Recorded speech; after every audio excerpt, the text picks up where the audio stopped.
I'm the next speaker, and I'm presenting myself. I'm Annette Finley-Croswhite, and I'm a professor of history at Old Dominion University in Norfolk, Virginia. I am technically a French historian. I work on political and religious violence. Right now I have a project on tuberculosis in World War II. My paper is entitled Hidden Histories, Pregnant Bodies, Gynecology, and Genocide. I think you'll see Beverly and I really didn't talk to each other ahead of time, but we have some of the same examples and kind of a very different orientation. So, atrocities involving assault on pregnant women, sterilization, forced abortion, infanticide, and death in utero reflect specific gendered violence meted out to Jewish women during the Holocaust. The literature exploring the Nazi attack on Jewish wombs, however, is underdeveloped, especially in scholarship not specifically focused on women's studies, and estimates for Jewish lives aborted under duress, killed at birth, shot or gassed in utero have never been undertaken. Jewish law further complicates the discussion of pregnancy and Holocaust because it subordinates the fetus to the mother and assigns no identity to the child before its head crowns in the birth canal, even while disapproving of causing deliberate harm to the fetus. Evidence exists showing that the Nazi assault on Jewish reproduction involved targeting pregnant women, meaning that Jewish women endured abortions as a form of self-preservation, and Jewish health care specialists performed abortions in order to save Jewish women's lives. This paper explores the assault on the Jewish pregnant body in Eastern Europe and the Balkans and attempts some statistical analysis of deaths in utero or killed at birth. It identifies the Jewish womb as a Holocaust landscape, another kind of killing field where the final solution was carried out. Pregnant women during the Holocaust experienced a specific kind of horror that is not well recognized in standard Holocaust literature. In the longer version of this paper, I explain that more.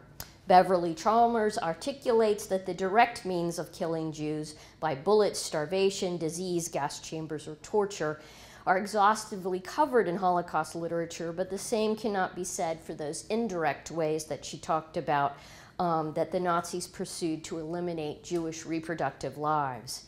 These indirect means targeted the Jewish womb in a number of ways, the sterilization T4 projects of the 1930s and the sterilization experiments in the camps in the 1940s being just two examples, revealed further in the wide range of consequences pregnant women experienced during the Holocaust that sent some straight to the gas chambers or forced others to abort in order to save their lives in the camps, or even the lives of their families in the ghetto or in hiding, in the ghettos or in hiding.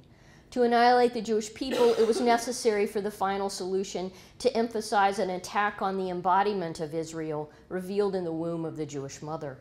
The womb thus became a killing field, an interior landscape where Jewish life was being formed, and its destruction not only created another bloody battleground on which the Holocaust was fought, but also affected the demographic realities of Jewish people for generations to come. Adolf Eichmann, after all, believed that by destroying all Jewry in the East, world Jewry in general would never recover. Abortion in Jewish law is a controversial matter since Judaism recognizes the sanctity of life, and as such, most Orthodox rabbis have condemned abortion as murder, especially in the context of aborting an unwanted child. This stance is complicated, however, by the fact that Jewish law does not identify a fetus as a living being until it is born. It is a potential life and thus should not be harmed, although exceptions are possible. As such, halakha recognizes the legitimacy of abortion if the fetus threatens the life of the mother. The 2nd century code of law known as the Mishnah subordinates the fetus to the mother and perceives the fetus as a pursuer, or one that could, in certain instances, pursue the mother and threaten her life. This interpretation is the view Maimonides held in articulating that the life of the mother takes precedence over the life of the fetus. Rachel Bial states, Halakha does recognize as a fundamental principle the right of a mother to protect her life by abortion. It is part of the right and self-duty of self-preservation, end quote. This understanding is particularly relevant to the Holocaust when the pregnant body marked Jewish women for destruction, when the unborn child, through no fault of its own, was cast in the role of the pursuer, although one that did not instigate its mother's plight. During the Holocaust, victims asked rabbis a multitude of legal questions, and the rabbis in turn applied a certain amount of leniency in their interpretations, given the unusual situations the Holocaust created. Abortion became a critical matter for rabbinical thought in the Warsaw Ghetto, for example, in November of 1941, when the SS mandated the forced termination of Jewish pregnancies. In the Balkan regions in February of 1942, an SS decree was published forbidding all Jewish births, a crime punishable by death, often for the entire family of the pregnant woman. Such rulings were amplified on 8 September 1942, when the Germans declared that in the Kovno ghetto, any woman perceived to be pregnant would be killed on sight. In this context, Rabbi Ephraim Oshry was queried about abortion. He states, quote, I was asked about a woman who became pregnant in the ghetto, whether it is permissible for her to abort. And I have the longer quotes on the slide here. Rabbi Oshry concluded that abortion was appropriate in such cases. Perhaps he had been influenced by the fact that one day in front of the hospital in the Kovno ghetto, he had watched a German soldier target a pregnant woman and shoot her dead. It's impossible to know how many abortions were performed during the Holocaust, but certainly thousands and thousands, and testimonial archives often reference themes of pregnancy and abortion. In Kovno, Shavli, and Vilna in Lithuania, and Riga in Latvia, ghetto records indicate that not only were pregnant women encouraged to have abortions, but the SS threatened obstetricians if they refused to perform them. Scholar Miriam Ofer comments on Shavli, quote, after the decree had been proclaimed, abortions took place in the ghetto almost every day, end quote. In Kovno, beginning in early 1942, staff gynecologists performed approximately 50 abortions a month. In the Vilno ghetto, hospital records indicate that 50 to 60% of the 420 women admitted to the gynecological ward in 1942 were seen for abortions. Raphael Zadowski, a doctor who worked in the hospital at the time, recounted, quote, I remember cases of women in the last months of pregnancy when the ghetto police would bring in by force to the hospital in order to terminate the pregnancy, end quote. Ruth Freudenheimer, who later became Foster, was a German Jew deported to the Riga ghetto, where she worked in the ghetto hospital and saw numerous abortions performed, almost all by cesarean section. She recollects that she knew of only one child born during that time in the hospital, a boy named Ben Ghetto, whom the SS killed.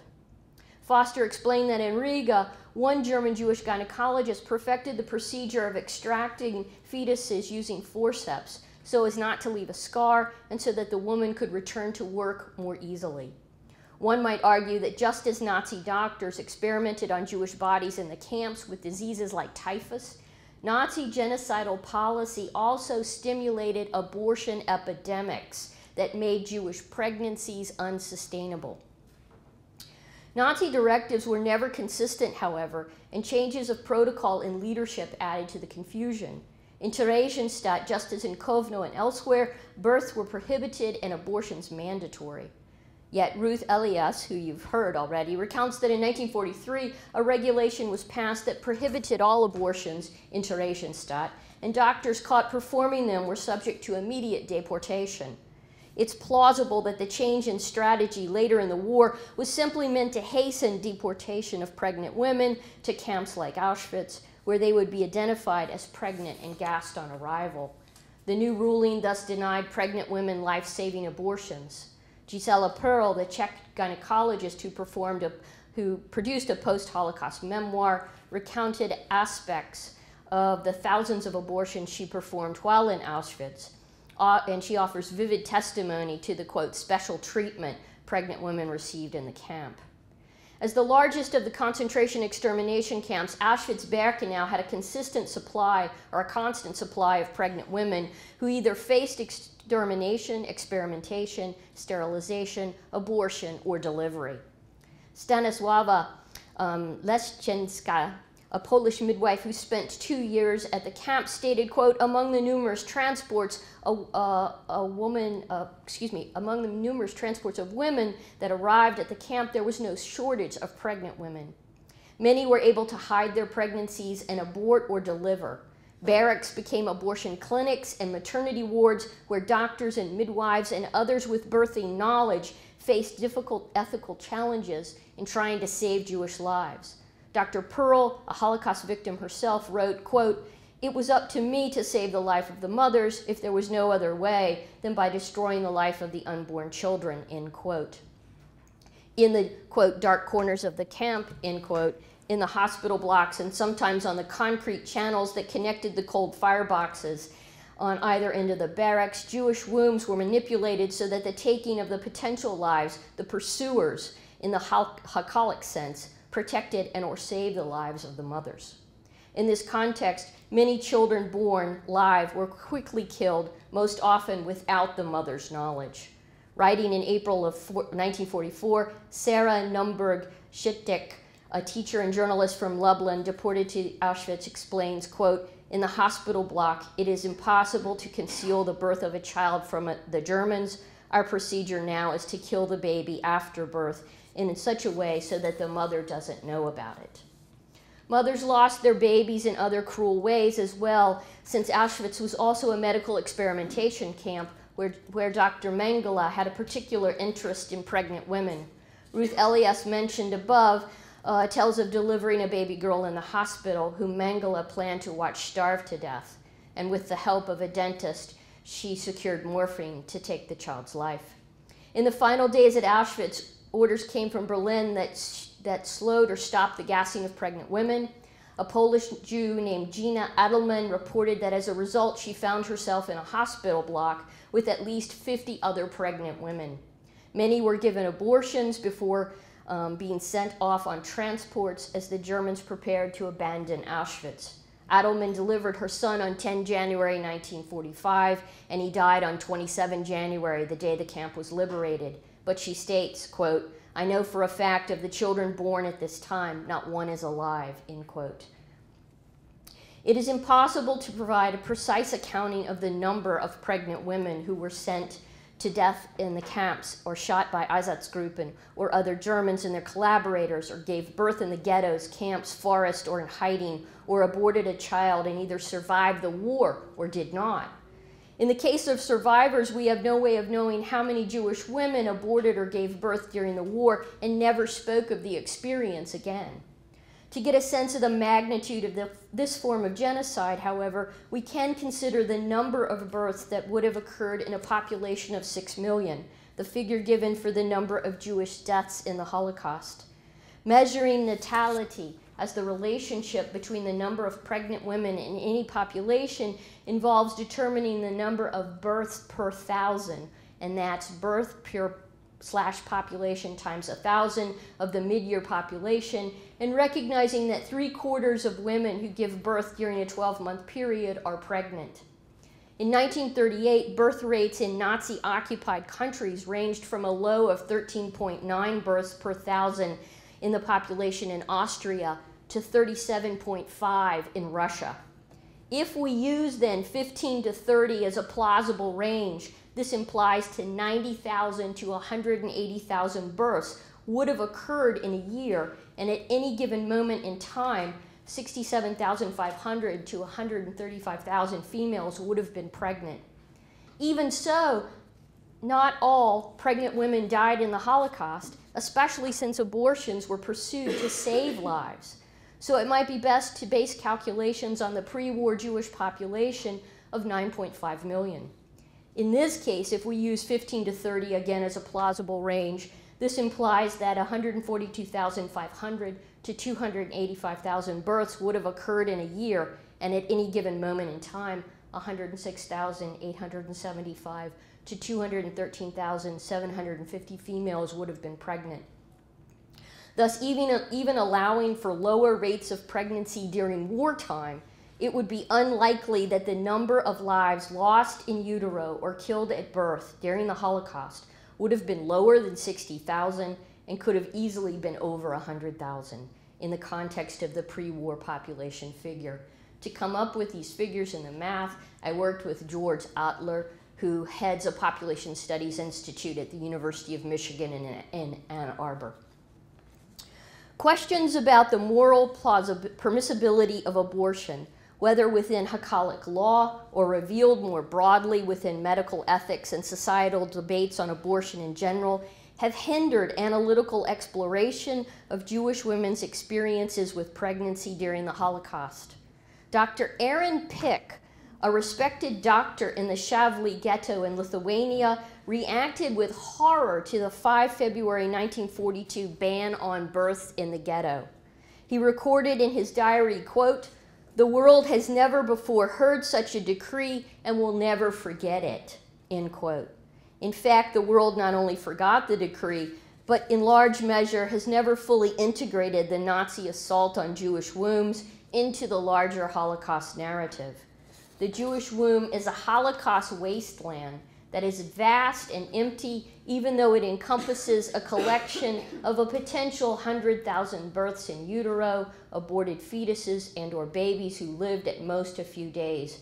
Numbers never included in official Holocaust statistics, but sources of intense pain to the mothers who experienced brutal mental and physical torture and so often death, the healthcare workers who faced unimaginable decisions while attempting to save women's lives, and the rabbis who subsequently confronted enormous ethical challenges created uniquely by the horror of the Holocaust. Obstetrical genocide was a key component of the final solution. This paper calls for greater acknowledgement of its impact. Pregnant women faced grim decisions during the Holocaust, casting some into the role of resistors as they opted for abortion or infanticide as strategies of survival for themselves and/or their families. Survival testimony indicates that for many Jewish women, remembering these pregnancies and abortions was unbearable. The recollections were for them, quote, their most difficult memories, end quote. A recent study of survivors revealed that depression and anxiety were greater in female survivors. One can hypothesize this might be especially true for survivors who experienced abortions, miscarriages, or infant death during the Holocaust. Other Jewish mothers rejected the idea of harming their fetuses, but were then caught by the Nazi assault on female reproduction nevertheless. Many women in Western Europe, for example, chose deportation in order to avoid abortion, only to be sent into the gas chambers when they arrived in the East.